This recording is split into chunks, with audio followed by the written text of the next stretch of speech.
Dillon Gabriel was supposed to be the Browns' secret weapon, hyped as the sharpest processor in the rookie class, more NFL ready than Shedeur Sanders, and poised to take over. But when he finally stepped onto the field, all that praise cracked fast. 2 turnovers in just 8 plays, 1 terrible handoff, 1 throw that left fans speechless. So what really happened? Was the media just selling us a dream?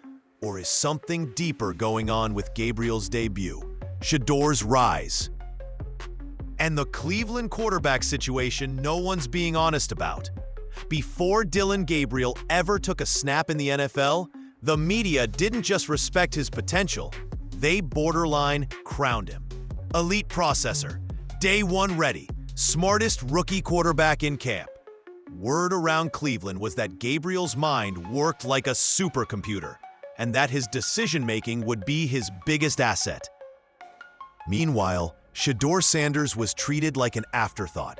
Think pieces claimed he was too raw, unprepared, or that his game wouldn't translate. Some even floated the idea that Shedeur was only getting attention because of his last name.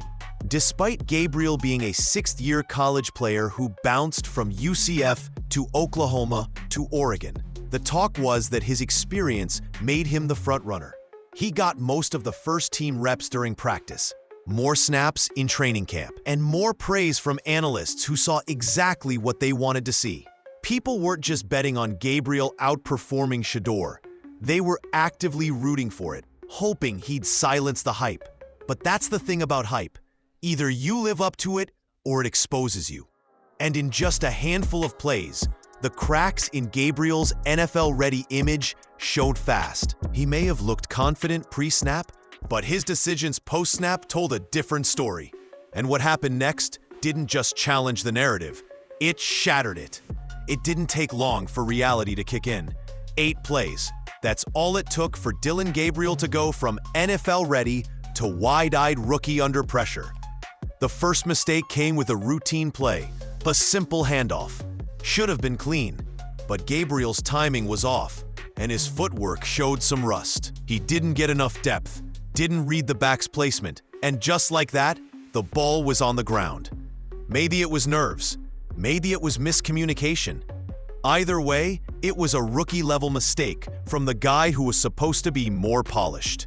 But the real turning point was the pick. One throw that undid all the media's confidence. Gabriel dropped back, pressure closed in, and instead of throwing the ball away or making a safe read, he put it in no man's land. Between the tight end and the sideline, the ball landed in enemy hands like a gift. A rookie defender read it like a book and took it to the house. Pick 6.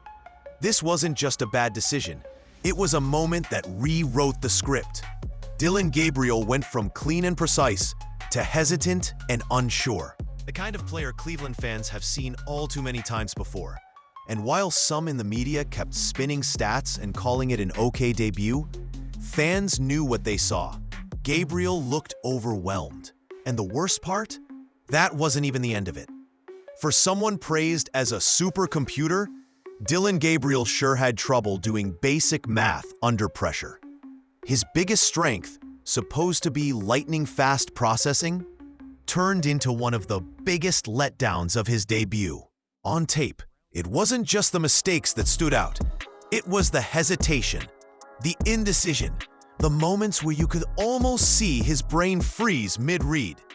On one particular play, the field opened up, blitzers closed in, and instead of adjusting the protection or getting rid of the ball, Gabriel sat there, like he didn't see it coming.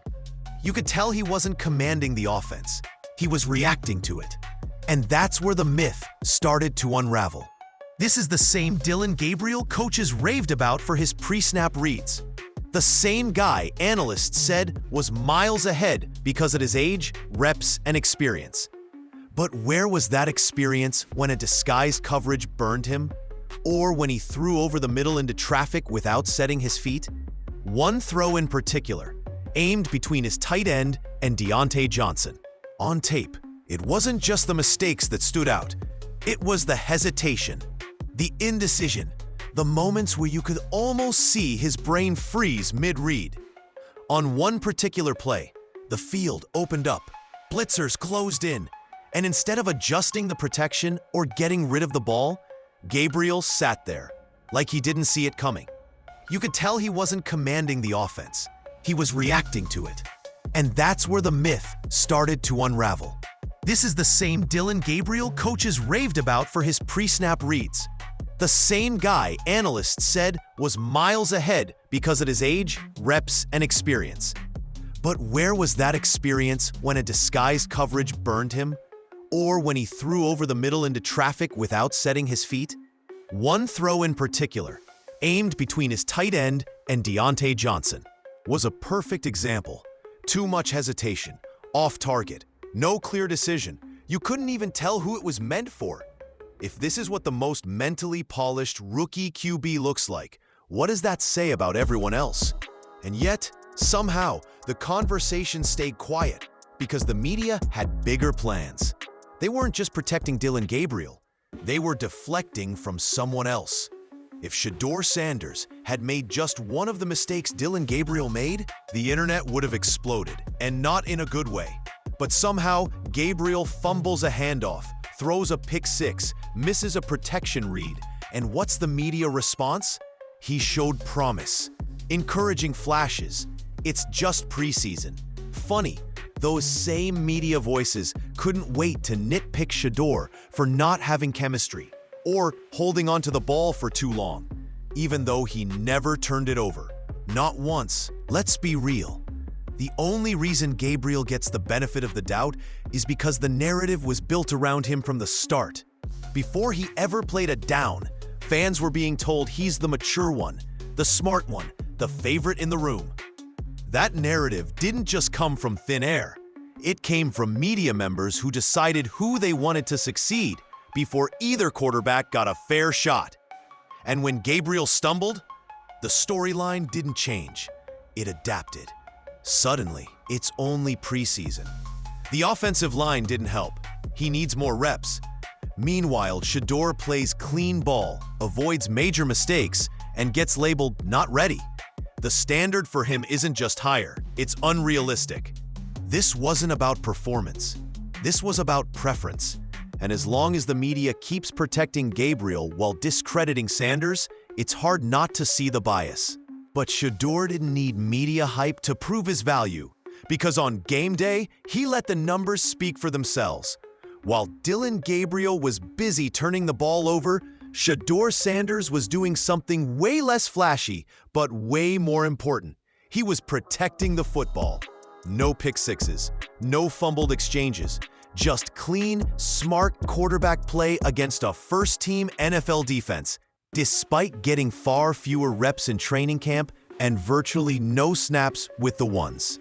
He didn't light up the stat sheet, and he absolutely had his rookie moments, but he looked calm, collected, and in control. And still, the media treated his debut like it was a fluke. Gabriel threw one decent out route and suddenly Twitter called him unnatural. Meanwhile, Shedeur went 8 for 9 in his opening quarter, and all people wanted to talk about was his pocket presence or concerns about consistency. Really? Let's not forget, Gabriel had 160 reps in camp. Shedeur? Closer to 100. Gabriel got first-team opportunities. Shedeur didn't. He was expected to flail. And yet, when the lights came on, he didn't blink. Of course, the headlines didn't read that. Instead, they painted him as someone fighting against the odds. As if both guys weren't late-round picks with a point to prove. If Shedeur makes a mistake, it's proof he's not ready. If Gabriel makes 2 in a row, he'll bounce back. The reality? Only one of them played like they understood what was at stake. And at this point, fans are starting to notice. They're not just watching the game, they're watching how the story is being told. At first, it was subtle. A few tweets here, a few comments there. Fans starting to question why Dillon Gabriel's performance was being sugarcoated. But after a full half of sloppy footwork, bad reads, and careless turnovers, the shift became impossible to ignore. People started doing what the media wouldn't, telling the truth. NFL Reddit threads lit up with side-by-sides of Gabriel's turnovers and Shedeur's efficiency. YouTube breakdowns popped up, calling out how Gabriel's mistakes were being downplayed while Shedeur's clean reps somehow weren't convincing enough. Even casual fans began asking the question no reporter would touch. If Shedeur had played like that, would he even still have a roster spot? The answer is obvious. He'd be labeled a bust, a mistake, another hyped name that couldn't hack it. That's the double standard, and now the fans are seeing straight through it. Even more ironic, some of the same analysts who once called Shedeur not NFL ready were suddenly silent about Gabriel folding under pressure against backups. They saw in Shedeur was poise, ball security, and growth. What they saw in Gabriel? Potential, but not production. And as more clips get posted, more analysis goes live, and more fans speak up, the media's version of this quarterback battle starts falling apart. Because at this point, it's not just about who's better, it's about who's been protected. By the end of Dillon Gabriel's debut, one thing was clear. The image of him as a preseason prodigy didn't match reality. The mistakes weren't just rookie errors. They were momentum killers, game changers. And for all the talk about his elite football IQ, he looked unprepared when it mattered most. That wouldn't be a problem if it wasn't for one thing. He was supposed to be the safe pick, the polished passer, the guy with all the tools, all the reps, and all the mental preparation to make this transition seamless. Instead, he gave Kenny Pickett job security. Now compare that to Shedeur Sanders, younger, less experienced, receiving fewer reps, and still playing smarter football. He didn't force bad throws. He kept the offense on schedule. And even when he didn't take over the game, he didn't sink it either. So, what exactly is Cleveland betting on? Was the pick six just a fluke or a sign of something deeper? Are the Browns giving Gabriel more leash because of a drafted narrative? Or are they truly evaluating performance? Because if this QB competition was strictly about results on the field, the conversation would already be going differently. The Browns may not have named a winner yet, but fans aren't stupid. They've seen this story before, and they know how it usually ends. The truth?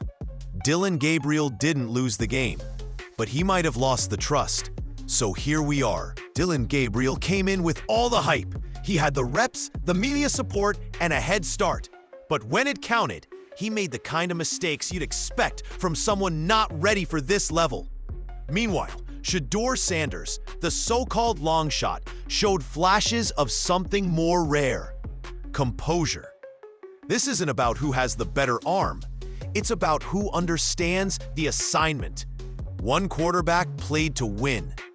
The other played like he still believed his own preseason press. Now it's your turn. Who really won that QB battle? Was Dillon Gabriel set up to shine? Or protected from the very criticism Shedeur gets constantly? Drop your take in the comments. Be honest, did the Browns get it wrong? Hit that like button if you're tired of media bias and want real football evaluations. Dislike it if you think we're way off base. And if you want more no-fluff breakdowns, more smoke for the overhype, and more truth behind the preseason noise, subscribe and stay locked in. We don't play favorites. We play film and facts. Because when the tape runs, the truth shows.